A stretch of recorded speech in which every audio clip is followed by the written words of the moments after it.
이제부터는 제가 드린 지도 중에서 맨 마지막 연표가 있습니다. 이걸 같이 보면서 봐야 됩니다. 이거 연표 10번. 이게 그 1000년부터 400년까지, 그러니까 통일왕조, 분열왕조 이 시기에 아시리아, 바벨론, 페르시아, 아람, 다마스쿠스, 페니키아, 이스라엘, 이집트까지 그 연대를 같이 싹 양립해서 정리를 한 거거든요. 이게 막상 나와서 보니까 별거 아닌 것 같지만 이게 정리하는 거 되게 힘들어요. 되게 힘들고, 그래도 이 저자가 책으로 해갖고 좋게 잘 해서 다행인데, 근데 문제는 이 연대가 다른 책과 좀 다를 수 있다는 걸 좀 감안하시고, 플러스 마이너스 뭐 5년, 10년 정도 감안하시면서 보시면은 괜찮아요. 근데 이제 그래서 이거를 이때는 어땠을까 같이 비교해서 보면 이제 재밌는데, 지금은 이제 아시리아 중심으로 볼 겁니다. 아시리아 중심으로. 그러면 지금 제가 이집트의 세손크 1세 했죠. 세손크 1세 보면은 지금 945년에서 916년까지 세손크 1세였습니다. 그럼 이때 아시리아로 넘어가면요. 아시리아는 누구냐면은 비슷한 시기가 티글라트 필레셋 1세. 티글라트 필레셋 1세 같은 경우는요. 그러니까 아시리아 자체가, 아시리아도 나라가 강해지는 거 있잖아요. 그 전까지는 그렇게 두각을 못 나타냈어요. 근데 고대 근동에서 두각을 나타내는 게 1000년쯤이에요. 1000년쯤. 1000년쯤. 그 되게 이때 재밌는 거죠. 이때 이스라엘도 단일 왕족으로 등장하죠. 아람도 등장하죠. 아시리아도 막 등장하는 거예요. 근데 막 등장했다 해서 엄청 강자는 아니잖아요. 아직 막 강력하지는 않지만 등장하는 거예요. 등장. 그러니까, 그리고 이 이집트는 중간기고, 그러니까 참 이스라엘의 입장에서는 아주 좋은 기회인 거죠. 황금기의 기회예요. 그러니까 이때 다윗이 레반트 지역을, 특히 팔레스타인 쪽 지역을 점령하면서 여기 있는 소국들을 다 그냥 물리치면서 차지를 한 거죠. 물론 그게 오래는 못 갑니다. 오래 못 가요. 오래 가봤자 80년이죠. 뭐 70년, 80년. 그러고 나서 바로 이제 아시리아와 아람이 강해지니까 바로 이제 힘의 균형이 얻어지는데, 이 아시리아 역사에서는 티그라트 필레셋 1세 때 조금씩 그 강대국으로 올라가기 시작하는 거죠. 그러면서 서남아시아 쪽, 그러니까 팔레스타인 쪽으로 넘어오는 게 이때부터예요. 이때부터. 근데 성경에서는요, 아시리아 얘기가 안 나와요. 아시리아 얘기가 처음 나오는 게 언제냐면은, 여기서 보면은, 티글라트 필레셋 3세 있죠? 이때 처음 나옵니다. 이때 처음. 이미 이 위에도 아시리아는 존재했고, 결코 약하지 않았습니다. 그런데 아예 그냥 신경 안 써요. 왜냐면은 직접 이스라엘한테 영향 끼치지 않으니까 신경 안 쓰는 거죠. 그래서 구약에서 처음 언급하는 거는 티글라트 필레셋 3세예요. 그리고 그 전까지는 대신 누가 이스라엘 구약에서 많이 언급이 될까요? 그 빈 공간은 티글라트 필레셋 3세 나오기 전까지는 아람이 나오는 거예요. 아람이. 그러니까 이스라엘은 철저하게 자기들 위주로 서술하고 있는 거예요. 우리한테 영향 좋냐 안 좋냐 그것만 보는 거죠. 그러니까 아람이 제일 많이 주는 거고, 그 이후부터 하는 건데, 그 1세 때부터 사실은 이 아시리아가 서부로 막 넘어오기 시작합니다. 그러면서 잔혹한 유혈 정책과 공포 정치가 이때부터 시작이 되는 거예요. 아시리아 하면은 잔혹함이거든요. 잔혹함. 한번 전쟁을 하면은 본보기 전쟁을 해요. 그래갖고 지나가는 곳에 사람들을 무자비하게 죽이고 막 그렇게 하는 것들. 그래서 다른 사람들이 그걸 보고 알아서 항복하게 하는 거. 도시가 많으면은 그걸 다 싸워 생각하는 게 아니고, 한 도시를 정한 다음에 거기를 정말 잔인하게 점령을 해요. 사람들 다 죽여서 목을 창에다 걸고 막 한다거나 정말 잔인하게. 그래갖고 주변국들이 알아서 성문을 열고 항복할 수 있도록 하는 것들. 이런 전법은 사실은 그 이후에도 많이 나오는 전법이죠.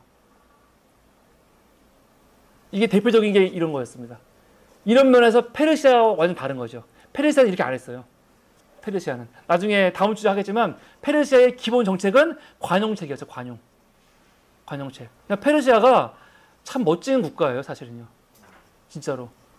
근데 영화 300 같은 거 보면은 페르시아를 완전 괴물처럼 그려놔갖고, 페르시아야말로 진짜 사실은 문명국이라 할 만큼 그렇거든요. 그리고 타 나라의 문명과 그걸 존중하고 굉장히 그랬던.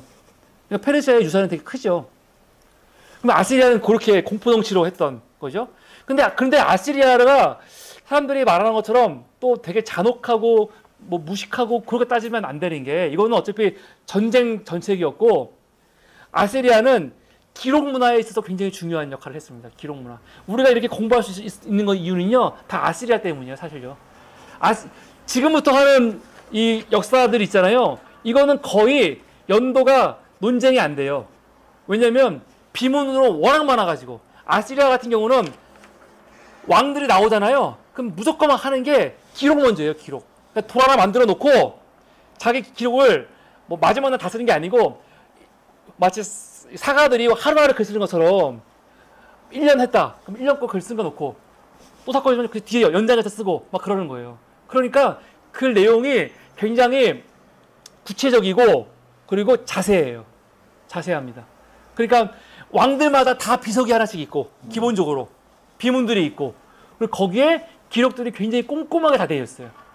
그래서 우리가 도움되는 게 이스라엘 왕들의 이름들이 상당수 많은 사람들이 그대로 들어가 있죠. 그러니까 연표를 볼 때 도움이 많이 되는 거예요. 이건 나중에 바벨론도 마찬가지입니다. 그대로 연결이 되는 거죠. 그대로. 아시리아가 등장하기 전까지는 사실은 그런 게 거의 없었죠. 아시리아가 등장하기 전까지는. 근데 아시리아가 등장하면서, 제가 말하는 아시리아는 신아시리아, 티그라트 필레세르 1세 이후의 아시리아를 얘기하는 겁니다. 이때부터는. 그리고 이 티그라트 필레세르를 이어가지고 이 나라를 더 부강하게 한 사람이 바로 아슈르나시르팔 2세입니다. 아슈르나시르팔 2세. 아시리아가 대제국의 그 시대를 개막하는 게 바로 이 사람 때부터죠. 서쪽 원정의 기쁨을 딱 만끽을 해요. 왜냐하면 제가 말하는 서쪽이라는 거는, 아시리아 입장 서쪽은 어디냐면요, 아람이에요. 아람이고, 아람 지나면 이스라엘이거든요. 근데 이 사람이 아람을 점령하면서 엄청난 부를 경험을 해요. 세금만으로 받아도 나라까지 점령할 필요는 없죠.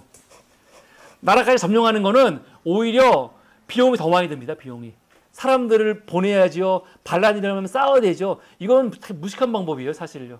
그러니까 뭐 로마 같은 나라를 점령하면은 그 출신 사람들을 총독으로 세우거나 막 그러잖아요. 자기가 직접 안 하고. 총독은 기본적으로 그 나라 출신 사람들을 세우는 경우가 많아요. 물론 빌라도 같은 경우는 그렇지 않았지만, 근데 거의 그러거든요. 원래는 그 지역 출신들을 많이 세우거든요. 다스리게. 이게 훨씬 더 경제적으로 낫거든요. 거기를 망하게 해서 힘으로 다스리면 뭐 할 거예요? 차라리 해놓고 그냥 세금만 받으면 되지. 이런 식으로.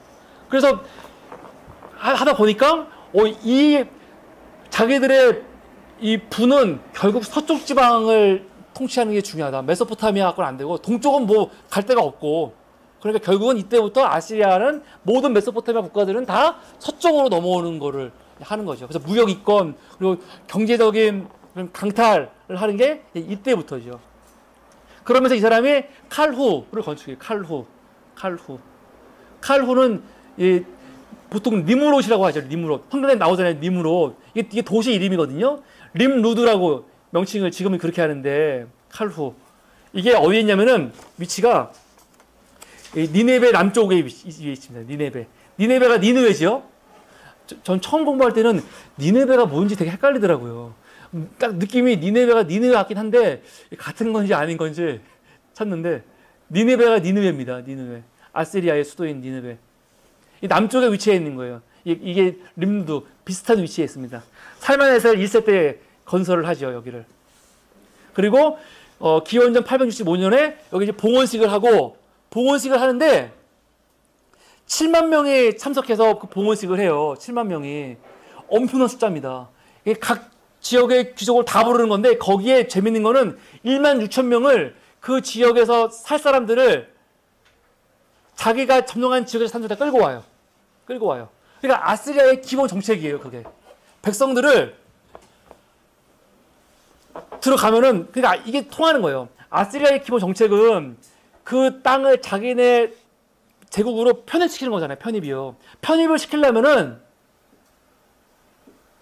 백성들을요 그대로 놔두면 편입이 안 돼요. 계속 반란이 일어날 수밖에 없죠. 민족을 그러니까 그냥 다 흩어버리는 거예요. 흩어버려요. 그리고 그곳에 아예 딴 사람을 넣어버리는 거죠. 그러면 뭐 여기서 민족 의식이나 그런 게 생길 이유가 없잖아요. 칼데아 얘기했잖아요. 아까 느부갓네살. 칼데아 지역은 그 메소포타미아 사람들한테는 되게 영웅적인 사람들이에요. 왜냐면은 이 바벨론 지역 사람들. 왜냐면은 칼데아는 굉장히 타협이 없는 사람들이에요. 타협이. 항복하지 않는 끝까지.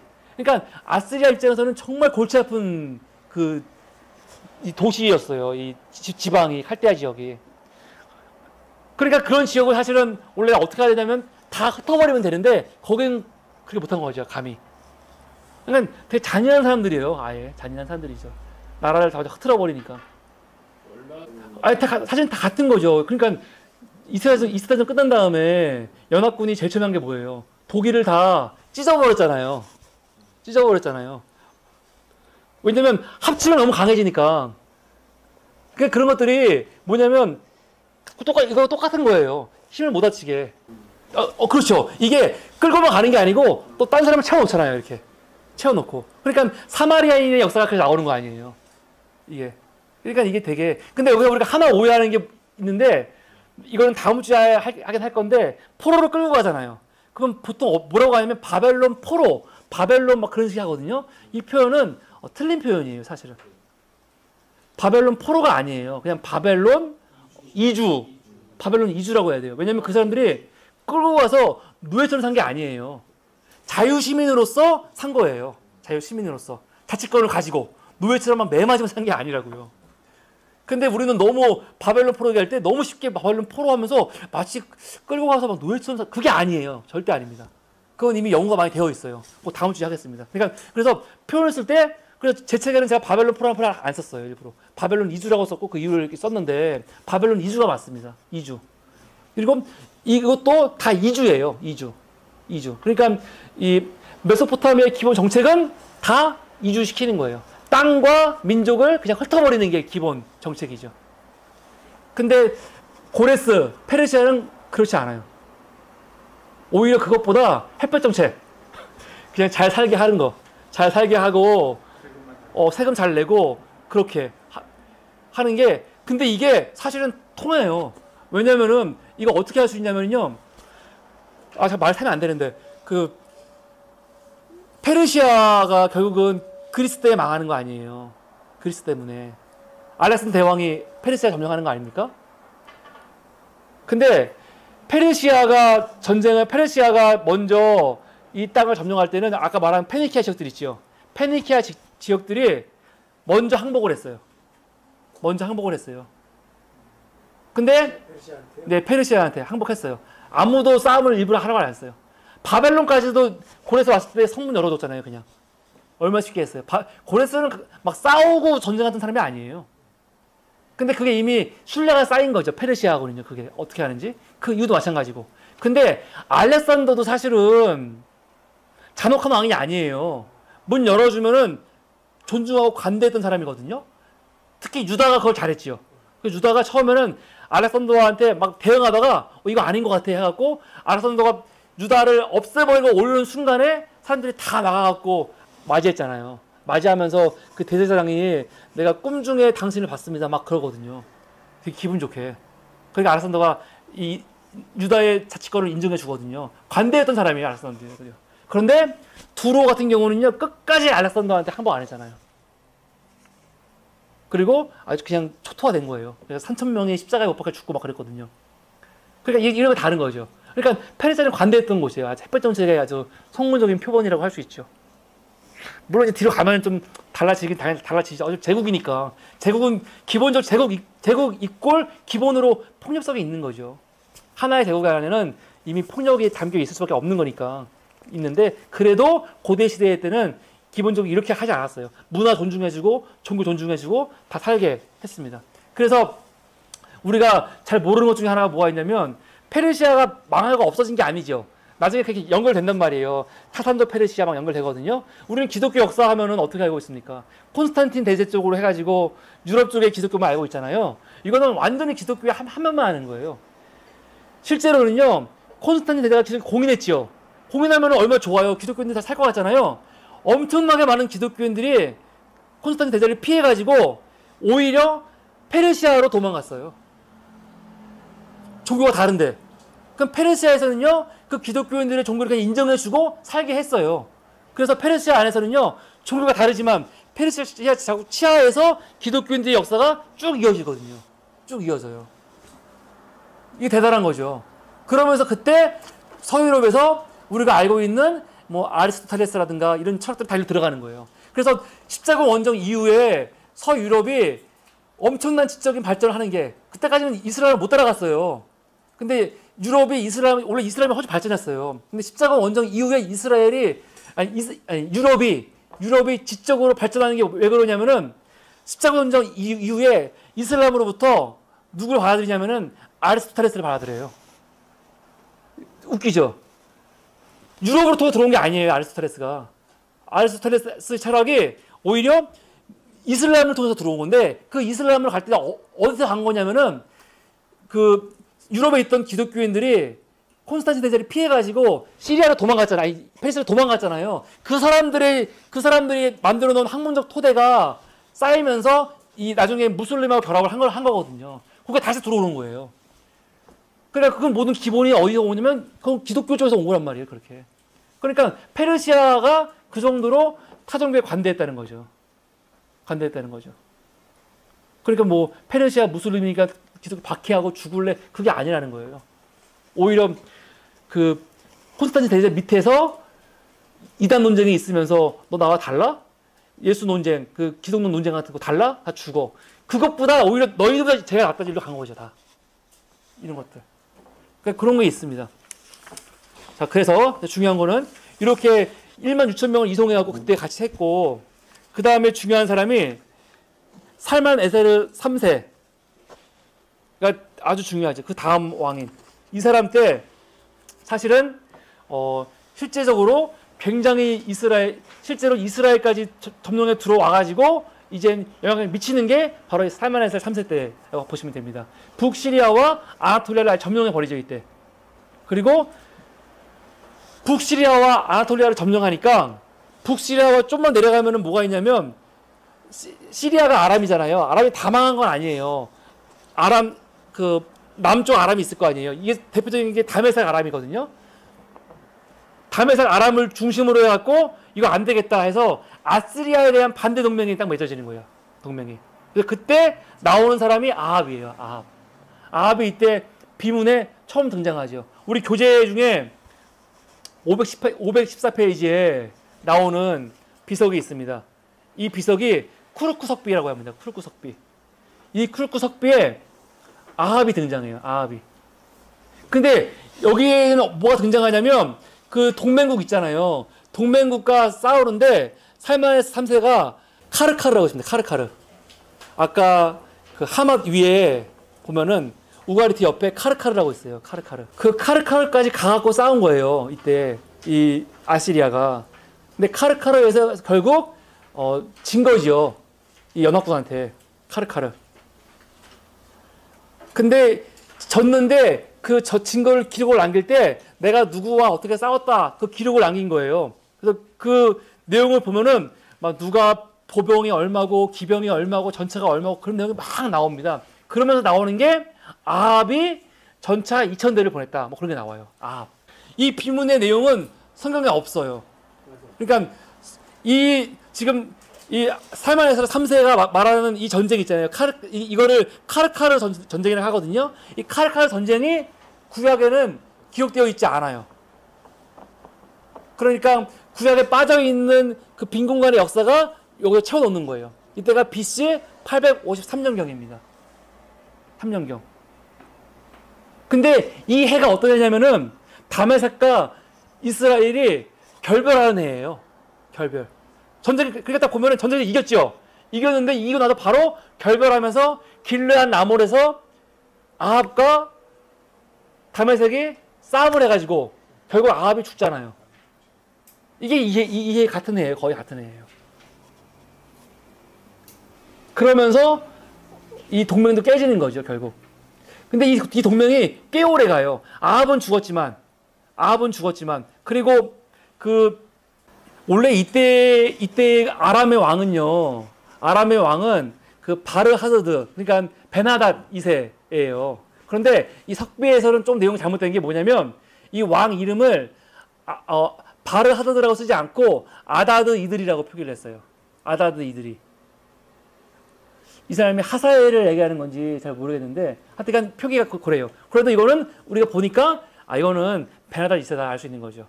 그러니까 이것도 서로 다른 내용들을 규합하면서 우리가 알 수 있는 내용인 거죠. 그러니까 어떤 거 하나 발견했다고 해서 이 내용이 다 이게 100% 맞아 틀려 이렇게 할 수가 없는 거죠. 비교하면서 봐야 되는 거니까.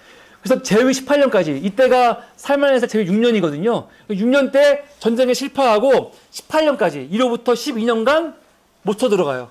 자, 쳐들어갔는데 번번이 막혀요. 번번이 막히고 싸움을 못하는 거죠.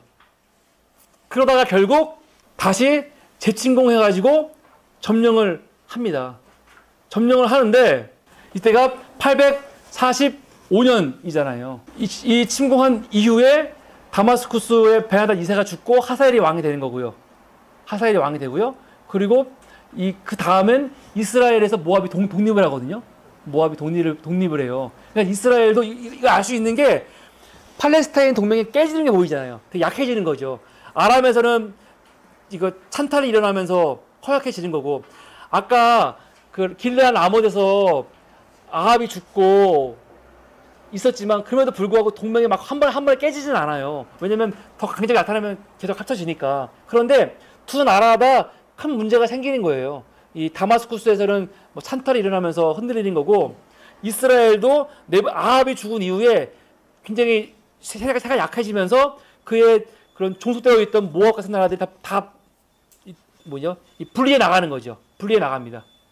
그래서 이때 나오는 내용이 뭐냐면, 아까 우리가 단 비문 했잖아요. 단 비문이요. 이게 하사엘 때 기록인데 840년 그 아람의 그런 승전 기록이란 말이에요. 아람의 승전 기록. 이 기록에 뭐가 있냐면 자기가 이스라엘과 싸워가지고 이스라엘을 초토화시키는 내용이 막 나와요. 그러면서 나오는 게 오므리의 집이 나오고, 그리고 다비드의 집이 나오는 거예요. 그러니까 이스라엘은 오므리, 그리고 다윗은 다비드라고 하는 거죠. 근데 이 오므리는 사실은 맞는 말이죠. 아합이 오므리 왕조니까. 그러니까 여기서는 문제가 안 돼요. 오므리 나왔구나 정도만 할 수 있어요. 근데 그게 뒤로 가면 달라집니다.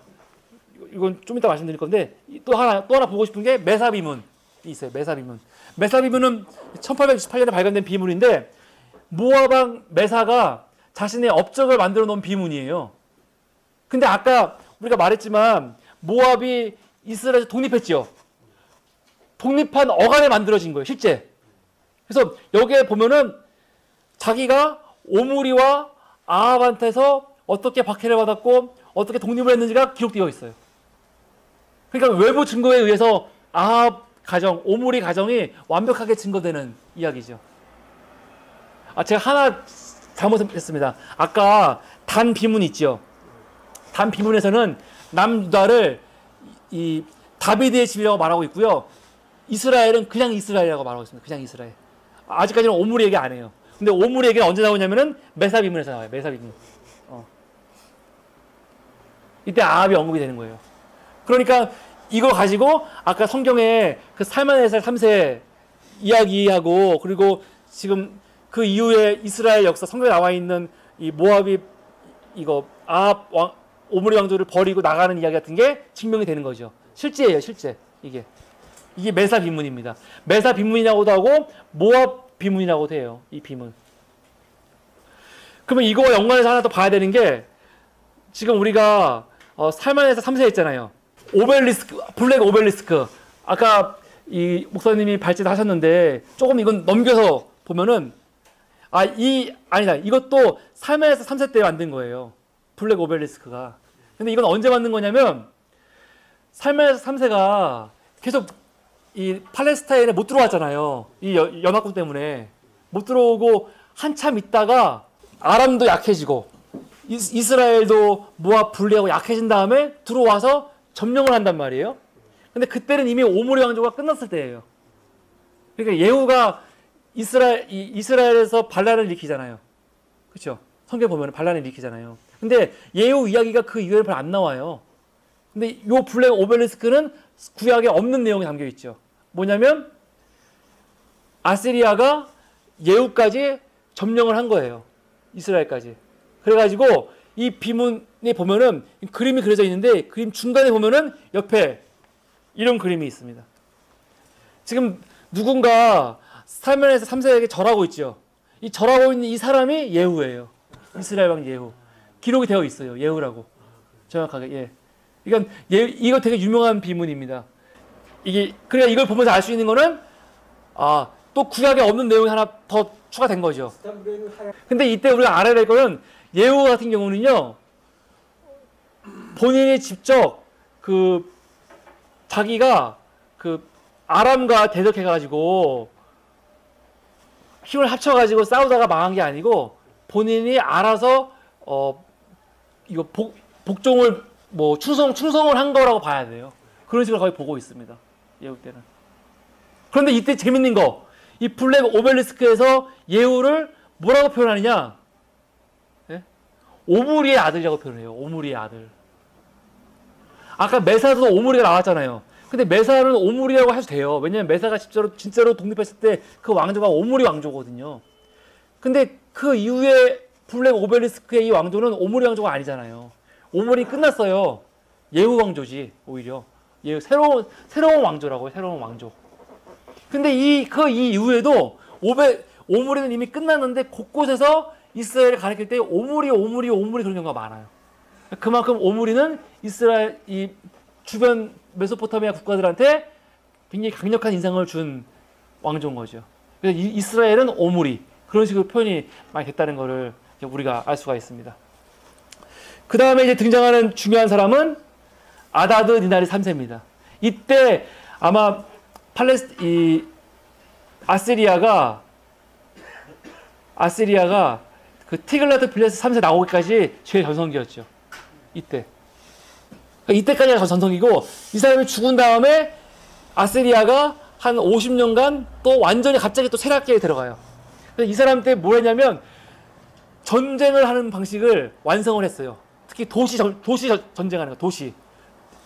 이전까지는요, 도시 전쟁 어떻게 했냐면은 도시가 있으면 포위를 내요. 그리고 그냥 굶겨 죽이는 거예요. 그러니까 시간이 오래 걸리잖아요. 근데 이 아다드 니나리 때부터는요, 이 공성전, 직접 충차 같은 거 갖고 문을 부시고 공성 넘어가고 그런 것들을 개발해가지고 그 기술을 완성한 거죠. 이때부터 그러니까 얼마나 전쟁을 잘하겠습니까? 그래서 이거 제가 준비는 안 했는데 그림도 많아요. 공성전 하는 그림도 이 아시리아 부조에 많거든요. 이런 그림들 많습니다. 굉장히 잔인하게 한쪽에서 사람들을 막 살까지 벗겨서 걸어놓고 한쪽에서는 막 활을 쏘면서 올라가고 그런 그림들도 많죠. 그래서 항복한 도시는 봉신을 삼고 종을 받고 정복한 도시는 아시리아로 편입해버리고 빨리 항복 안 하면은 편입이 되는 거예요. 팽창 손실의 이유는 아까 말했지만은 대부분이 다 경제적인 이유 때문이고요. 근데 이때 아다드 니나리 3세 때 또 중요한 비문 하나가 등장하는데 이게 엘리마 비문입니다. 엘리마 비문. 이 엘리마 비문에 뭐라고 써 있냐면은 나는 사마리아인 요아스와 두루와 시돈 사람에게 조공을 받았다. 뭐 그런 말이 나오거든요. 요아스가 등장하죠. 요아스. 이 요아스는 어떤 요아스인가요? 이스라엘 명칭 보면은 예후의 다음에 여호와스 나오죠. 그 다음에 요아스 나오잖아요. 요 요아스예요. 예후 왕조의 요아스예요. 예후 왕조의 요아스. 그러니까 지금 아시리아 비석을 통해서도 이제 벌써 이스라엘 왕들의 실제 이름들이 몇 개가 확인되잖아요. 몇 개가. 요아스도 많이 강대국이었지 않습니까? 이스라엘. 강했죠. 꽤 강했죠. 근데 왜 강하냐면은 아다드 니나리 3세가 죽은 다음부터예요. 그런 다음부터 갑자기 아시리아가 혼란기에 빠져요. 그러니까 엄청 강했을 때는 정말 나라를 돌아봐야 돼요. 이게 한번 무너지는 순간 내부에서 왕의 계신 전쟁이 일어나는 순간 나라를 망하는 겁니다. 거의. 다 그래요. 다. 여러 번 있을 때도 전성기하다가 그냥 망해버린 것처럼.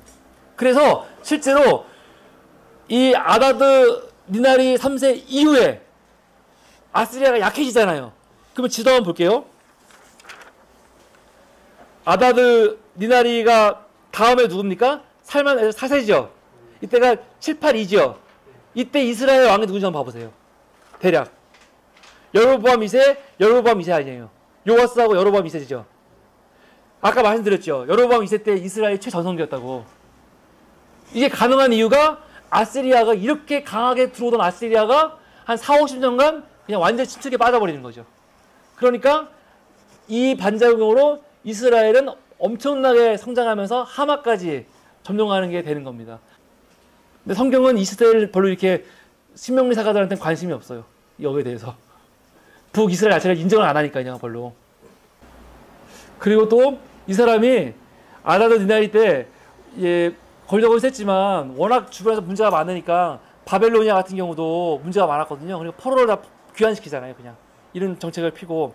또 칼데아 부족과 이제 그 이후에 분쟁이 막 일어나죠. 칼데아. 아까 말한 칼데아가 이때부터 더 두각이 나타나는 거예요. 그냥 여러 가지로 아스리아는 힘든 거예요. 힘든 거. 그러니까 남쪽을 정리를 안 하면 힘든 거죠. 지금 영화 남한산성 하고 있잖아요. 청나라가 왜 별것도 아닌 사실은 조선까지 와가지고 여기 이렇게까지 하겠어요. 명나라하고 마무리를 하려면은 후미진 곳을 지키고 있는 조선을 정리를 안 하면 피곤한 거예요. 그러니까 와가지고 이렇게 정리를 하고 나서 올라가는 것처럼 사실은 여기도 바벨론이 남아있기 때문에 계속해서 이렇게 몸살을 앓는 거죠. 결국 그거는 실패를 했죠. 이로부터 이제 거의 몇 년, 한 40년간은 거의 힘이 없다가 다시 아시리아가 딱 부흥하는 게 바로 티글라트 필레세 3세 때입니다.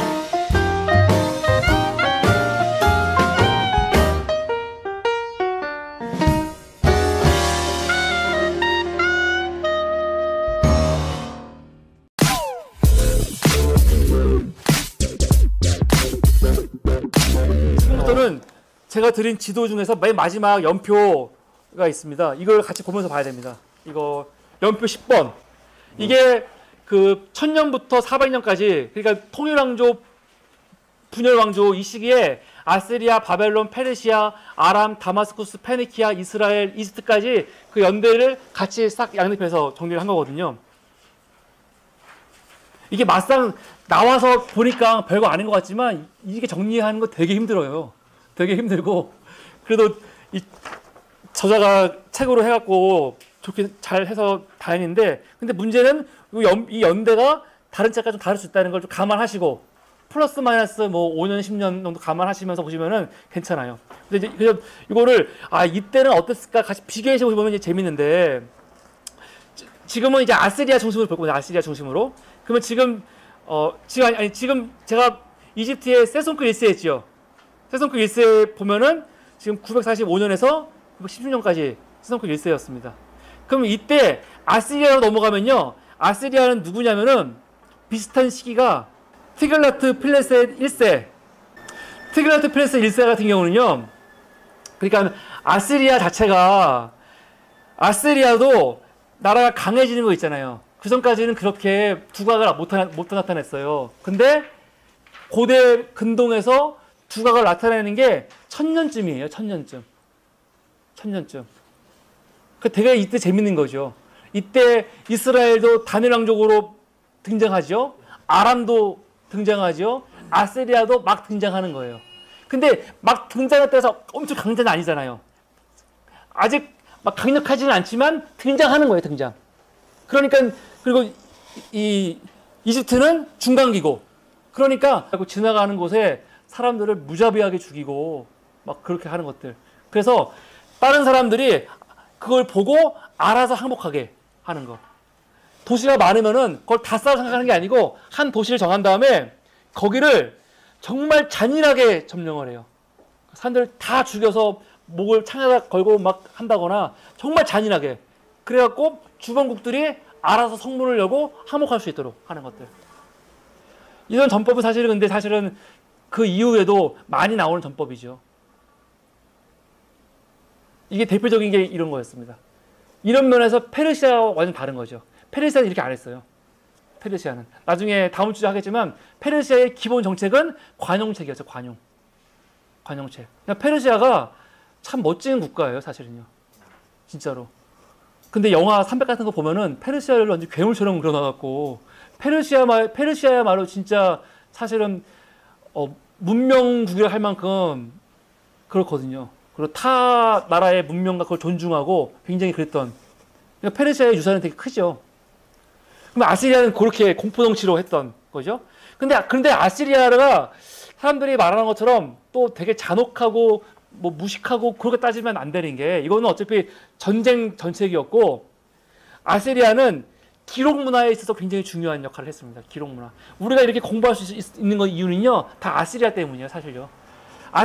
지금부터 하는 이 역사들 있잖아요. 이거는 거의 연도가 논쟁이 안 돼요.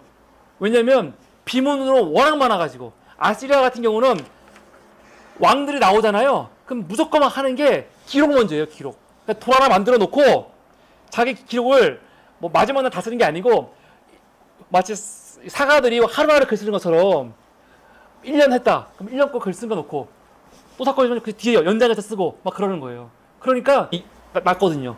거기를 망하게 해서 힘으로 다스리면 뭐 할 거예요. 차라리 해놓고 그냥 세금만 받으면 되지. 이런 식으로. 그래서 하다 보니까 이 자기들의 이 부는 결국 서쪽 지방을 통치하는 게 중요하다. 메소포타미아 갖고는 안 되고 동쪽은 뭐 갈 데가 없고. 그러니까 결국은 이때부터 아시리아는 모든 메소포타미아 국가들은 다 서쪽으로 넘어오는 거를 하는 거죠. 그래서 무역 이권 그리고 경제적인 강탈을 하는 게 이때부터죠. 그러면서 이 사람이 칼후를 건축해요. 칼후는 보통 니무롯이라고 하죠. 니무롯. 황금에 나오잖아요. 니무롯. 이게 도시 이름이거든요. 림루드라고 명칭을 지금은 그렇게 하는데, 칼후. 이게 어디에 있냐면은 위치가 니네베 남쪽에 있습니다. 니네베가 니느웨지요. 전 처음 공부할 때는 니네베가 뭔지 되게 헷갈리더라고요. 딱 느낌이 니네베가 니느웨 같긴 한데 같은 건지 아닌 건지 찾는데, 니네베가 니느웨입니다. 니느웨. 아시리아의 수도인 니느웨. 이 남쪽에 위치해 있는 거예요. 이게 림도 비슷한 위치에 있습니다. 살만에서 1세 때 건설을 하죠, 여기를. 그리고 기원전 865년에 여기 이제 봉헌식을 하는데 7만 명이 참석해서 그 봉헌식을 해요. 7만 명이. 엄청난 숫자입니다.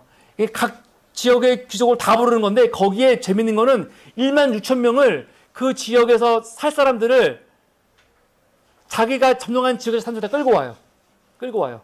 그러니까 아시리아의 기본 정책이에요, 그게. 백성들을